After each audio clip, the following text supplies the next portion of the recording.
A function is defined by f of x is 6 over x minus 3. We want to state the domain of the function.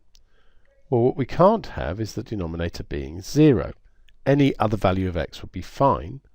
So we can say x belongs to the reals, but x is not equal to 3. We now want to draw the graph of y equals f of x on the axes below, clearly showing the coordinates of all axis intercepts and the equations of any asymptotes. Now there's 4 marks here, so it has to be a pretty good picture. Now what we can put on straight away is this asymptote where x equals 3.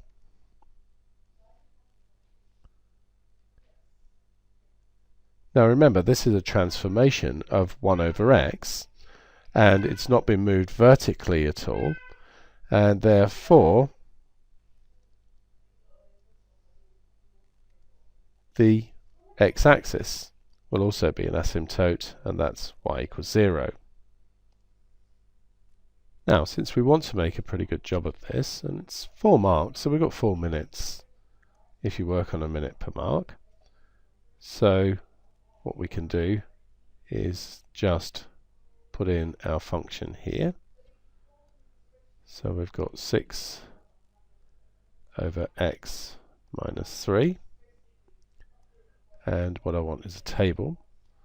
And our graph here goes from negative 12 up to 12. So let's do that with a step of 1.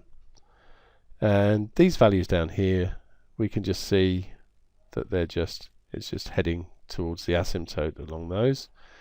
So negative 3, negative 1 is the first one of any sort of consequence. So that would be there. And then we've got 0, negative 2. So that's there. And we want to mark that one on because we were told to. And what else have we got? 1, negative 3, 2, negative 6, and that's probably enough there. We know the shape, so I'll head off down the asymptote like this, and these points here help us draw a really good curve, which we then want to head towards this asymptote along there. So let's just go out a bit. So 3 error, that's where our asymptote actually is. We got 4, 6, so that's just there. And 5, 3. And 6, 2, like so. And then 9, 1. And that's enough information here, so we can see that that's going to go through here. And it's really worth putting the effort into making this reasonably accurate so that you don't lose marks. It's 4 easy marks, don't lose any of them, and that would do us nicely. And just looking at the timing here, it took just over 2 minutes to do that. Now the graph of y equals f of x is dilated vertically by a scale factor of 4, followed by a translation of 3 units to the right. Determine the coordinates of the y-intercept of the transformed graph.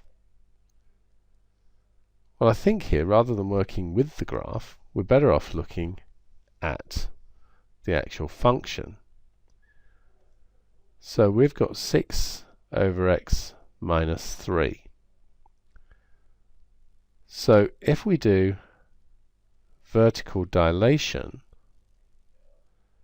scale factor 4, it's going to become 24 over x minus 3. If we do a translation of 3 units to the right, that means the asymptote now becomes x equals 6. So horizontal translation, 3 units this way, that's going to be 24 over x minus 6. So the y-intercept means that x equals 0. So we have 24 over negative 6, which is negative 4. So that's going to be 0, negative 4